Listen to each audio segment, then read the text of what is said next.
Gentleman from Virginia, Mr. Griffith, is recognized 5 minutes. Thank you, Mr. Chairman.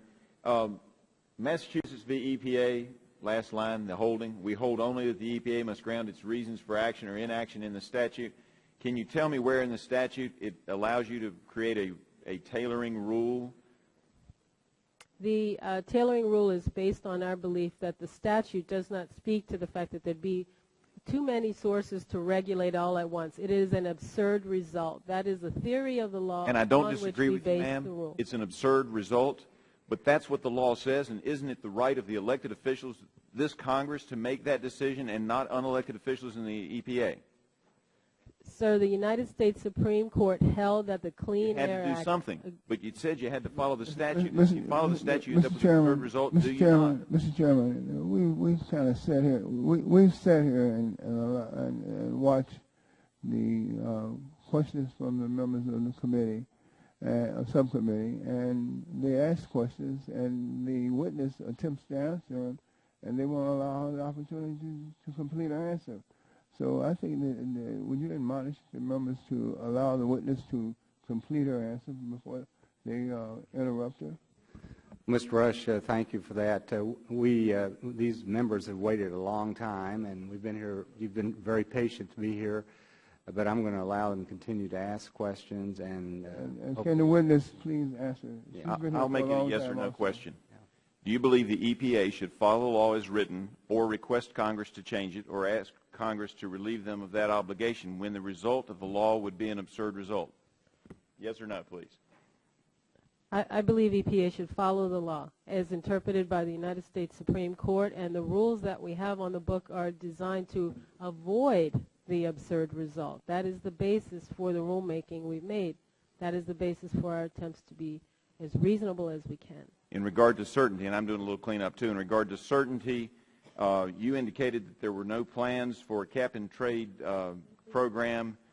How long can you give me certainty for my folks? I should have said for greenhouse gases because we have a cap-and-trade program for greenhouse gases, cap-and-trade, you said you had no plans. We're going to keep going until we do you have any ability to give the businesses, the industries, and the folks that produce in my district any certainty? How long can they count on that?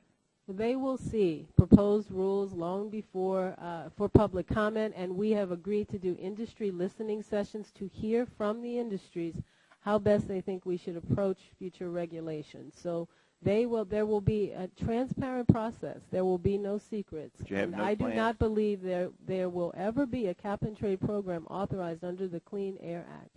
Thank you. Okay. And then let me ask you, when you talked about health and safety of the American folks and looking at the endangerment ruling, I'm wondering if you all looked at the fact, because you mentioned something about the heat being higher, causing folks to have strokes or heart attacks, et cetera. And I'm wondering if you looked at the fact that with the electric rates going up, the heating bills going up, fuel oil going up, that there are a lot of folks in my district who are having a hard time paying for their heat. And what is the offset on the other side? Did you look at what it's going to cost those folks and the danger to their health by not having sufficient heat? Sir, I am absolutely not asking people to freeze to death or be very warm in the summer. I'm not sure I understand your question. Well, you said in your opening statement that one of the things that that you looked at in making the endangerment ruling was the fact that increased heat when folks, if the planet warms, that folks are going to suffer more disease as a result of overheating and heart attacks. I think you mentioned heart attacks or strokes. And I'm just asking if the counter side to that was looked at, and the fact that we're going to raise the cost for Americans to buy fuel, therefore some of them are not going to be able to have sufficient heat to heat their homes.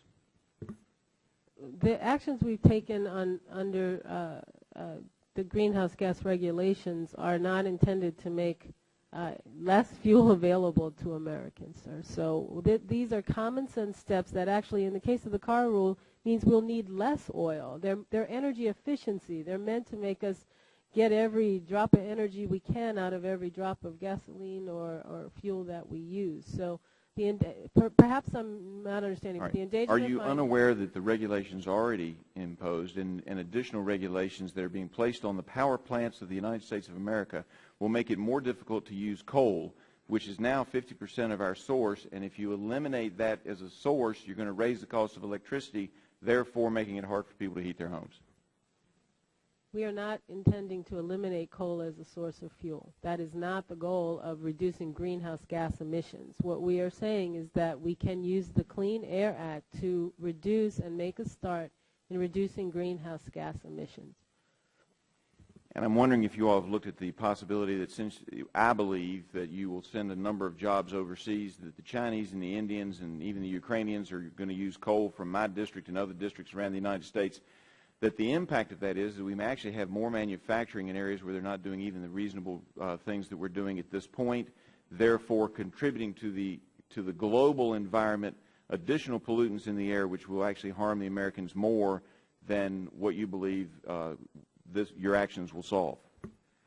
Yeah, as I said earlier, sir, changing the future with respect to climate change in our planet is going to require all nations to do something, but I do not believe that means that we all therefore must start at the same time. Parts of Europe have already started, so clearly it's not all. Well, that's, I think everyone's had an opportunity to ask questions. Ms. Jackson, we appreciate your taking time to be with us.